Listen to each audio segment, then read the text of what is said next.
Hello dear students, मैं आपका host और आपका दोस्त एक बार फिर से आपका स्वागत करता हूं अपने इस YouTube channel VSM academy the spirit of education. So guys, last lecture में हमने फिनिश कर दिया आपका मैक्सिमम मिनिमम कॉन्सेप्ट। उसके पहले इंक्रीजिंग डिक्रीजिंग कॉन्सेप्ट, लगभग मैंने maximum number of concept explain कर दिए और हम लोग आ चुके हैं अपने एक नए और एक लास्ट पड़ाव पे, जो कि है application of derivative in economics. So बच्चों, ये हमारा जो चैप्टर है लगभग खत्म होने की कगार पे है। तो इसके लिए मैं आपको दो लेक्चर लूंगा, एक फर्स्ट पार्ट और एक part two. Part one part two में करने वाला हूं। सो आज मैं आपको जो बेसिक्स फॉर्मुलेज हैं वो एक्सप्लेन करने वाला और उसके ऊपर कुछ क्वेश्चंस भी कराऊंगा, ठीक है।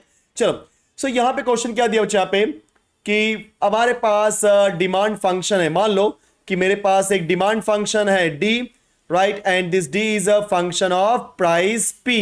ओके, सो जब कभी भी आपको मतलब जो डिमांड है आपका पी में दिया है, ठीक है, जैसे मैं बोलूं example D is equal to 2 times of P square minus 3p plus 4। तो ये मेरा क्या है, demand in terms of P. That means D is equal to function of P. Clear students? Yes.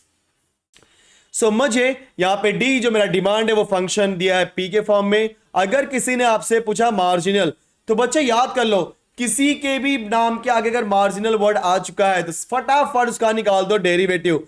तो मार्जिनल डिमांड मतलब D हम बोलेंगे और क्या हो जाएगा आपका derivative of D with respect to price. With respect to price क्यों कर रहे हैं?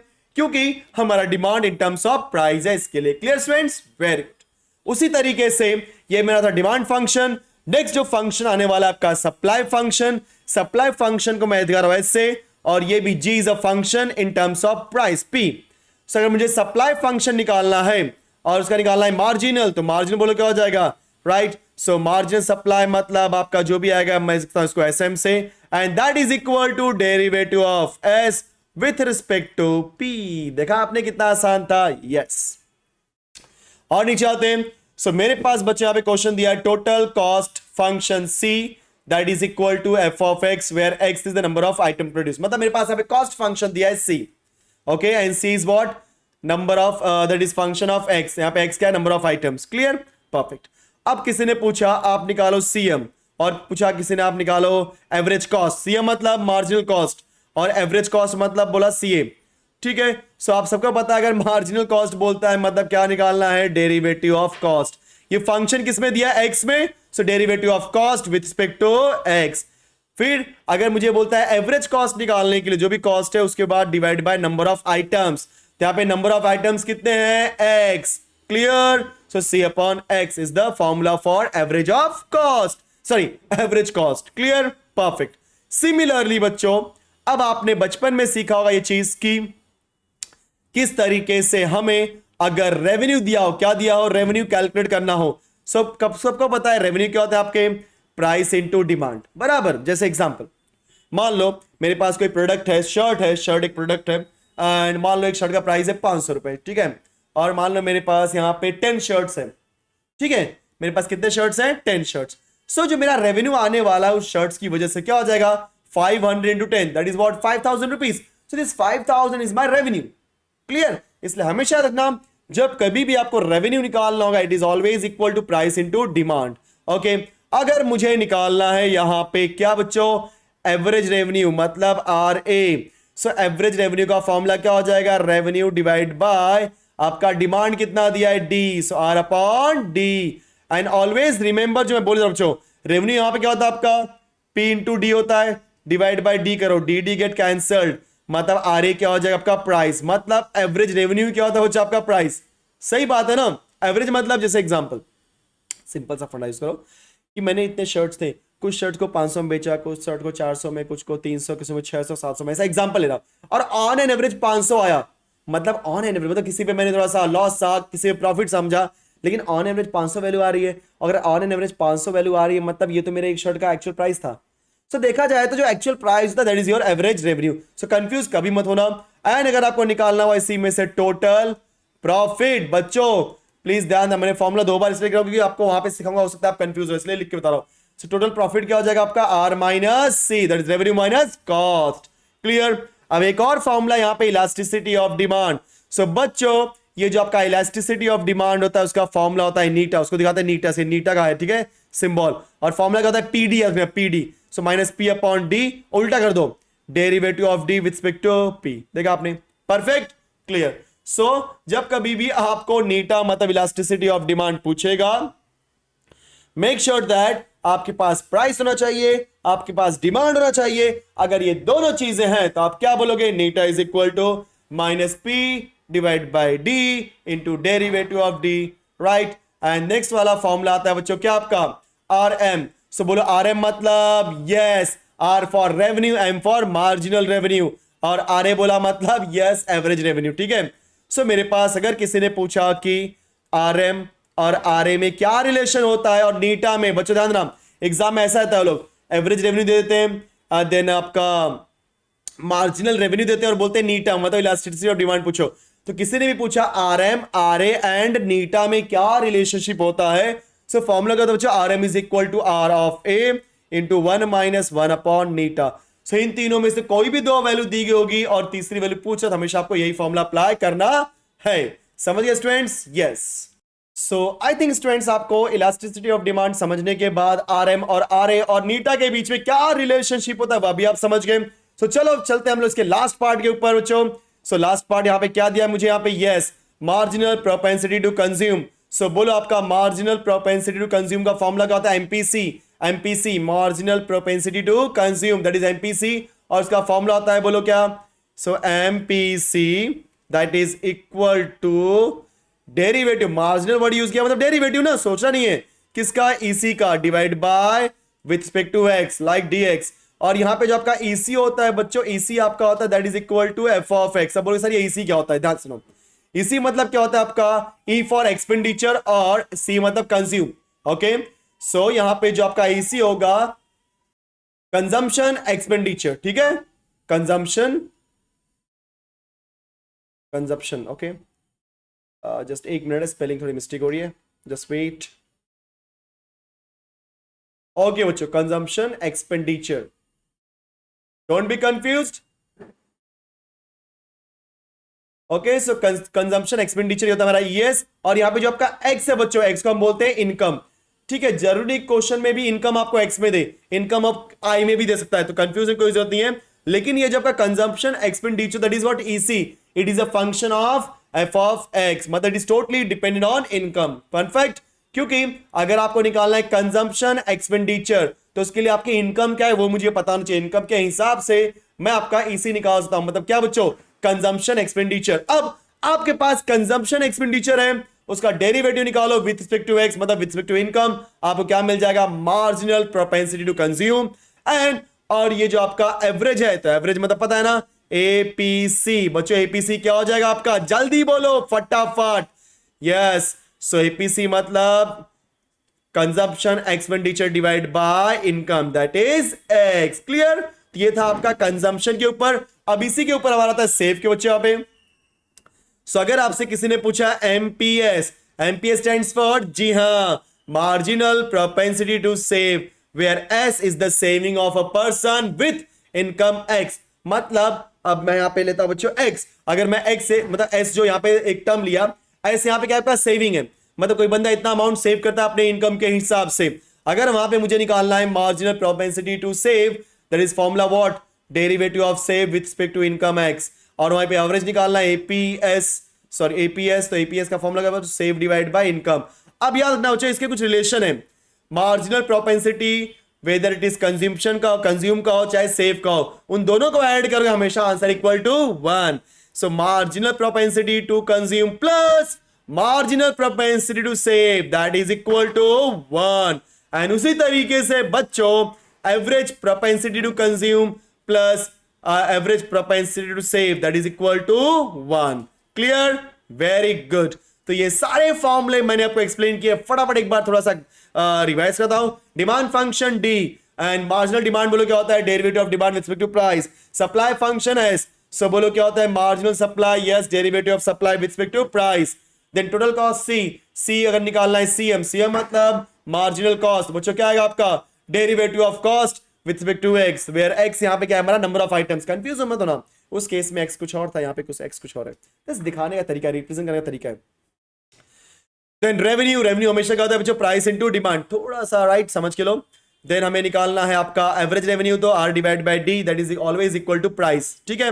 देन आर माइनस सी किया तो प्रॉफिट मिल जाएगा। इलास्टिसिटी ऑफ डिमांड का फॉर्मूला बोलो क्या होता है, minus P upon D, eta equal to minus P upon D, then derivative of D with respect to price. कैसे याद रखना, D P sorry PD, PD याद है ना, पेन ड्राइव का पीडी याद रखने का, फिर पीडी का उल्टा करने का, तो क्या करेगा, डीपी आएगा, उसका डेरिवेटिव निकाल दो, सो डेरिवेटिव ऑफ डी फिर पी नीचे, तो that is DP. Clear, yes. फिर आरएम आरए मतलब मार्जिनल रेवेन्यू, ऑरेंज रेवेन्यू और नीटा में क्या रिलेशन है, तो R M is equal to R A into 1 minus 1 upon Neeta.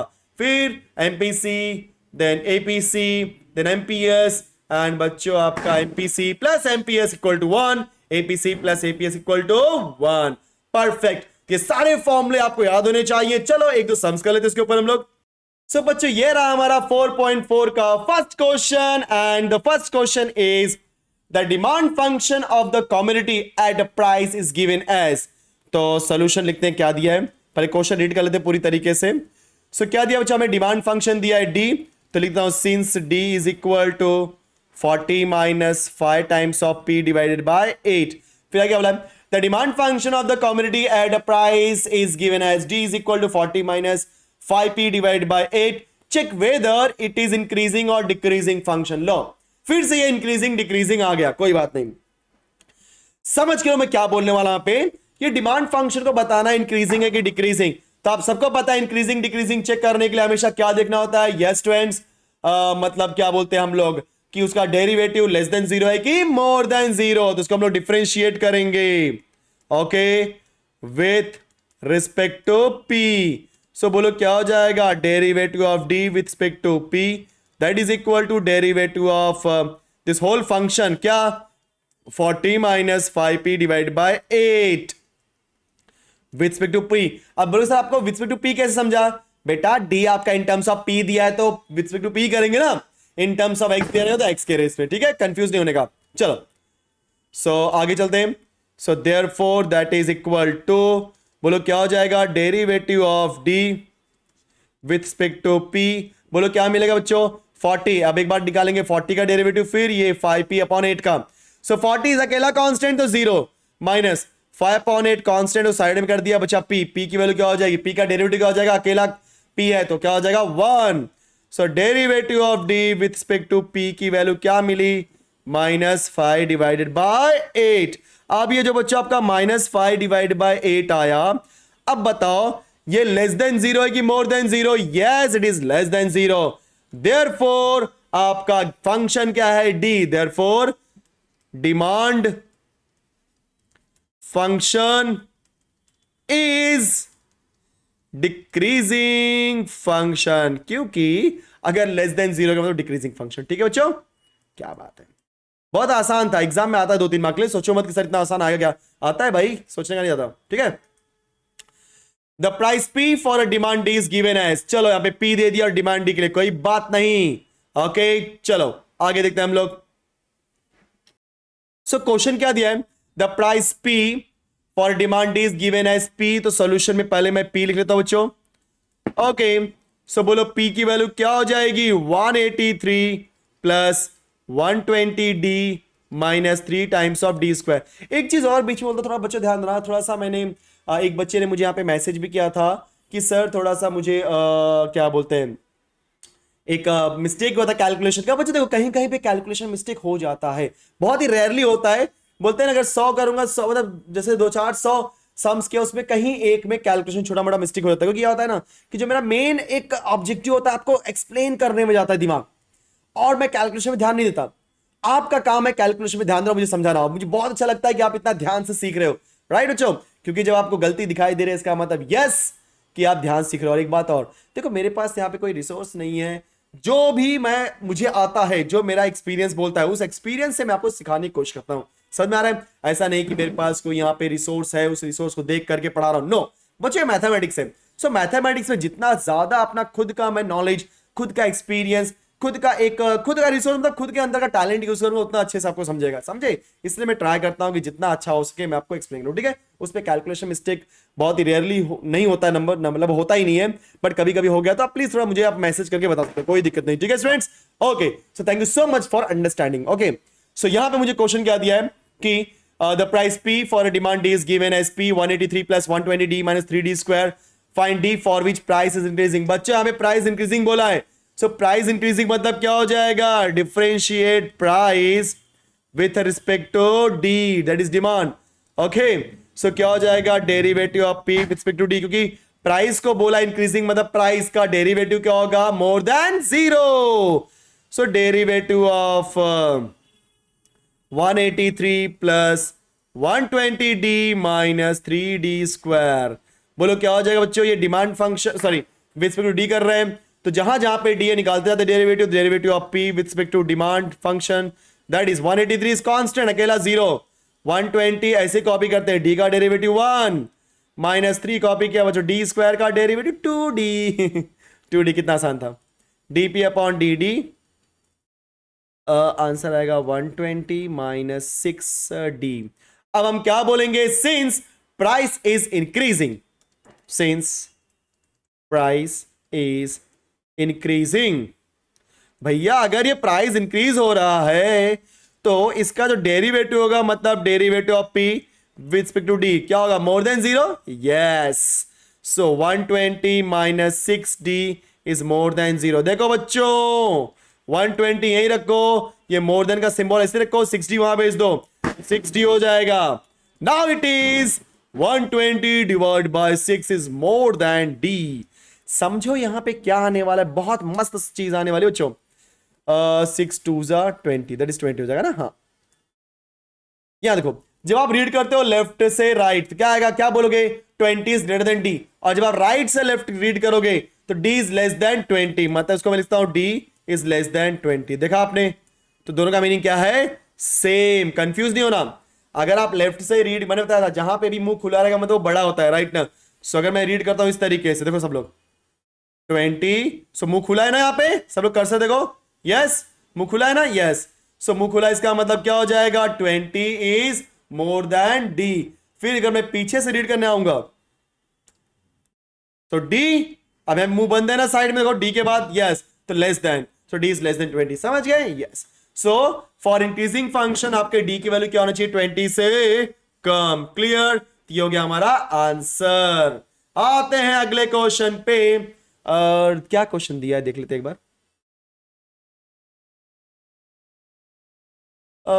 The total cost function, okay, for production of article is given as C, okay, that is 100 plus, लिख देता हूं, since c is equal to 100 plus 600x minus 3 times of x square, ठीक है बच्चों। चलो अब आप क्या बोला है, find the value of x for which total cost is decreasing. अरे रे कितना आसान क्वेश्चन है। सो टोटल कॉस्ट डिक्रीज हो रहा है मतलब निकालना पड़ेगा टोटल, यहां पे टोटल कॉस्ट कौन है, c है ना, उसका निकालना पड़ेगा डेरिवेटिव। सो बच्चों differentiate with respect to x, so derivative of c with respect to x क्या हो जाएगा, 100 का डायरेक्ट लिख रहा हूं, 0 प्लस 600, x का डेरिवेटिव 1 माइनस 3 x स्क्वायर का डेरिवेटिव 2x, सो dc अपॉन dx की वैल्यू क्या हो जाएगी, 600 माइनस 6x। देखा आपने, अब क्या बोलोगे, since total cost is decreasing function, क्या बात है मेरे बच्चों, अगर ये डिक्रीजिंग फंक्शन है मतलब जो उसका डेरिवेटिव था क्या हो जाएगा, लेस देन जीरो। क्या मस्त क्वेश्चन है, इतना आसान क्वेश्चन एग्जाम में आता है, बच्चे कर नहीं पाते। अगर आपने कम करना किया नहीं ऐसे क्वेश्चंस को, मेरे से बुरा कोई नहीं होने वाला है। मेरे को देखो मैक्सिमम बच्चों का 90 से ऊपर चाहिए, उसमें जो बच्चा चाहे 98 99 100 लाए, मैक्सिमम लोग का 100 तो आना ही चाहिए, मैं तो बोलता हूं। और मेरे साथ जितने लोग पढ़ रहे हो ना यार, मैं आपको सही बोल रहा हूं, मुझसे शेयर करो अपनी प्रॉब्लम्स को, लिटरली मैं बोल रहा हूं। आप टेलीग्राम पे मुझे मैसेज कर सकते हो, सर मेरी ये प्रॉब्लम है। अगर आप ऐसा इस तरीके से पब्लिकली नहीं बात कर सकते तो टेलीग्राम में ट्राई करो। एंड बच्चों मैं थोड़ा बहुत बिजी रहता हूँ, बट कोई दिक्कत नहीं, मैं रिप्लाई करने की कोशिश भी करूंगा। एंड आपका जो भी प्रॉब्लम है आपको बोलते हैं ना कि उसको सॉल्व करने की कोशिश करूंगा, क्योंकि मैं नहीं चाहता कि मेरी मतलब किसी भी रीजन की वजह से आपके कम मार्क्स आए। बात खत्म, यही पे मेरा मेन पॉइंट है, ठीक है।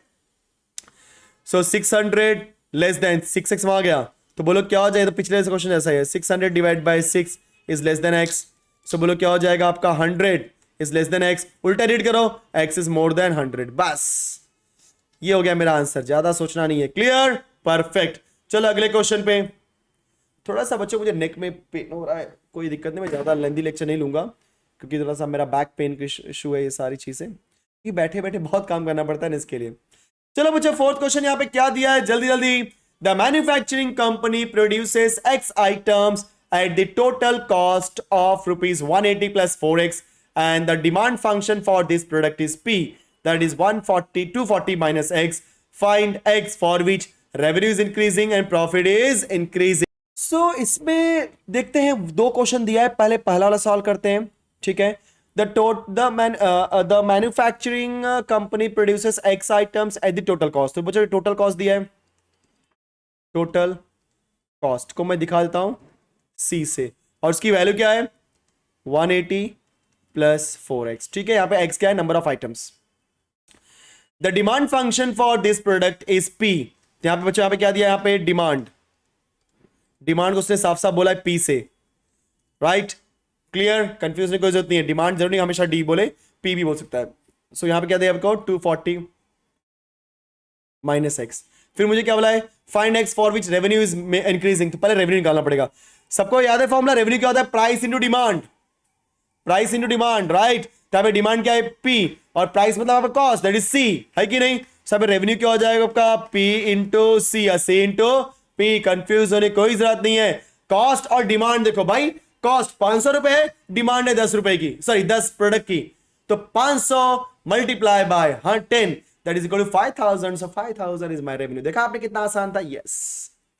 सो आर की वैल्यू क्या हो जाएगी, एक मिनट है, एक मिनट, सॉरी सॉरी सॉरी, यहां पे मैं ध्यान नहीं दिया, एक मिनट बच्चों, एक्चुअली यहां पे मैंने ध्यान नहीं दिया, बोल दिया फटाफट। ये जो कॉस्ट है बच्चों टोटल कॉस्ट दिया है, मतलब मेरे को प्राइस सिंगल का नहीं दिया है, वेट, हाँ गलती मत करना भी, टोटल कॉस्ट दिया। अगर यहां पे सिर्फ बोला था कॉस्ट ऑफ वन प्रोडक्ट तो मैं बोलता हाँ प्राइस ऑफ वन प्रोडक्ट बोल सकते, लेकिन कंफ्यूज मत होना। तो यहाँ पे जो रेवेन्यू होगा वो आपका हो जाएगा प्राइस मतलब P, दैट इज डिमांड कितना दिया है, और राइट, और यहाँ पे क्या हो जाएगा आपका x का, ठीक है, P into X, so demand function into X, that is बोलो क्या मिलने वाला है 240 minus X into X. So आपका आंसर क्या हो जाएगा आपका 240x minus X square, clear, perfect. So लगभग मैंने आपको यहां पे एक्सप्लेन कर दिया कि रेवेन्यू कैसे निकला।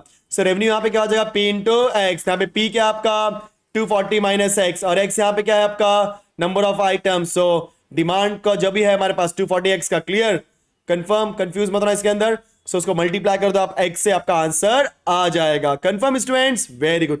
आगे मूव करते हैं। सो हमारे पास रेवेन्यू आ चुका है, अब हम लोग क्या करेंगे, फटाफट इसका निकालेंगे डेरिवेटिव, क्योंकि ये इंक्रीजिंग फंक्शन है। So derivative of r with respect to x, so d by dx of what 240x minus X square, right. So चलो इस क्वेश्चन में ऐसे करने वाले हम लोग। So dr divide by dx की वैल्यू क्या हो जाएगी 240, एक minute, 240 as it is, x का derivative 1 minus X square 2x। So बोलो क्या आने वाला, देखो आसान, बहुत आसान क्वेश्चन है, सिर्फ आपको फंक्शन निकालने की देरी है। सो 240 माइनस 2x जाएगा। अब क्या बोलेंगे, सिंस रेवेन्यू आर, क्या बोले यहां पे इज इंक्रीजिंग, लिख दो यहां पे, सिंस रेवेन्यू इज इंक्रीजिंग, सो क्या हो जाएगा आपका dr डिवाइड बाय, इंक्रीजिंग बोला ना, revenue, right. So revenue is increasing, so dr divided by dx is more than 0. So students 240 minus 2x is more than 0, right। और नहीं चलते हम लोग। सो बोलो क्या हो जाएगा 240 is more than 2x, सो फटाफट करेंगे 240 divide by 2 is more than x। सो बोलो x की वैल्यू क्या हो जाएगी यहाँ पे, that is what 240 divide by 2 मतलब 120 is more than x, मतलब x is less than 120, clear, perfect. So बच्चों हमने यहाँ पे क्या निकाले, बोलो x is less than 120। So confuse होने की कोई जरूरत नहीं है। कई लोग सोचो सर डिमांड दिया तो कैसे, बच्चे यहाँ पे P दिया मतलब ये प्राइस ही आपका, ठीक है, कंफ्यूज मत होना। थोड़ा सा क्वेश्चन में एक्चुअली क्या होता है ना, ये आपकी नई बुक है और नई बुक में ये लोग ने कुछ भी अलता भलता, और आपके जो आंसर है कहीं जगह तो मैच भी नहीं होते, इसलिए ना क्वेश्चन सॉल्व करने के बाद आप हमेशा ट्राई करना कि आपने एग्जैक्टली किया कि नहीं, और एक बार वहां से भी मैच कर लेना, क्योंकि मैं मैक्सिमम टाइम आपका सब कुछ सही करा रहा हूँ, ठीक है, इसलिए बहुत ध्यान से समझो आप लोग। सो द मैन्युफैक्चरिंग कंपनी का मुझे यहाँ पे प्राइस दिया 240 माइनस एक्स, इसलिए मैंने रेवेन्यू निकाल दिया P इंटू एक्स। सो रेवेन्यू निकाल दिया उसका मैंने, रेवेन्यू की is increasing, so dr divide by dx is less then 0। अब इसका आते सेकंड पार्ट करने बच्चों। तो जो सेकंड पार्ट है वहां पे क्या बोला इसने, देखो ऊपर जाओ सब लोग, कि प्रॉफिट इज इंक्रीजिंग। पहले क्या निकालना पड़ेगा मुझे, प्रॉफिट। क्या बात है, मजा आ जाएगा। अभी देखो अगर आपको याद होगा प्रॉफिट क्या था आपका, रेवेन्यू माइनस कॉस्ट। यस और नो, यस बच्चों। सो रेवेन्यू माइनस कॉस्ट, रेवेन्यू क्या निकाला मैंने, 240x minus X square, 240x minus X square minus cost, और यहां पे टोटल कॉस्ट हमें सी दिया ही है 180 प्लस 4x, 180 प्लस 4x। सो हमारे पास 180 प्लस 4x आ गया, 240 माइनस x आ गया, सारी की सारी चीजें आ गई, राइट। चलो फटाफट। सो 240x minus X square, minus अंदर गया, बोलो माइनस अंदर गया तो बोलो क्या हो जाएगा, माइनस 180 माइनस 4x। सो बोलो क्या हो जाएगा आपका, सिंप्लीफाई करने पे 240x माइनस 4x करेंगे तो आपका आएगा 236x minus X square minus 180। This is my profit. Profit को दिखाता हूं, फॉर एग्जाम्पल किसे दिखाऊं, पी तो दिखाऊंगा नहीं, पी ऑलरेडी यूज कर लिया हम लोग। क्या यूज करूं, क्या यूज करूं, कोई फंक्शन लिख लेता हूं मैं, चलेगा एफ ऑफ एक्स, चलेगा ठीक है, कोई दिक्कत नहीं। Profit is my F of X. अब क्या निकालेंगे हम लोग, derivative of F of x, ठीक है। सो एक मिनट, कोई एक सिंगल नेम लेते हैं ना, एफ ऑफ एक्स लेंगे तो अच्छा लग रहा है ना। प्रॉफिट को किसी से भी दिखा देता हूं, चलो मैं दिखा देता हूं पाई से, चलेगा बच्चों, pi for pi, P P profit, हाँ। तो derivative of pi divide by D X, that is what, जब निकालेंगे डेरिवेटिव आएगा 236 इंटू 1 माइनस 2x और माइनस जाएगा 0। Okay, so D pi divide by D X is equal to 230, थोड़ा सा जल्दबाजी कर दे रहा हूं मैं, रुक जाओ एक मिनट, 236 माइनस 2x। अब यहां पे क्या बोला बच्चों, यहाँ पे 236 माइनस 2x के लिए इसमें मतलब हमारा जो D pi upon D x है, सो पाई मतलब आपका प्रॉफिट इज इंक्रीजिंग, राइट। सो क्या बोलेंगे, since profit pi is increasing, therefore क्या हो जाएगा बच्चों, D pi divided by D X is more then 0। So therefore 236 minus 2x is more than 0. So therefore 236, यार एक ही क्वेश्चन बार बार कर रहे हैं, वही सब आ रहा है। तो 236 divided by 2 is more than x. 2 1s are 2, 2 1s are 2, 2 8s are 16. So 118 is greater than x. Therefore x is less than 118. Clear students? Yes. So ये हो गया हमारा आंसर। तो इस तरीके से लगभग मैंने आपको 4 क्वेश्चन करा दिए, बाकी के जो क्वेश्चन होंगे हम लोग नेक्स्ट लेक्चर में करेंगे। एंड तब तक फटाफट वीडियो को लाइक करो, शेयर करो, सब्सक्राइब करो अगर आपने सब्सक्राइब नहीं किया है तो, अगर कर दिया है तो दूसरों में शेयर करो और बोलो उनको सब्सक्राइब करने के लिए, ठीक है स्टूडेंट्स। सो मिलते हैं नेक्स्ट वीडियो में। Thank you so much for watching this video. Bye bye my dear friends.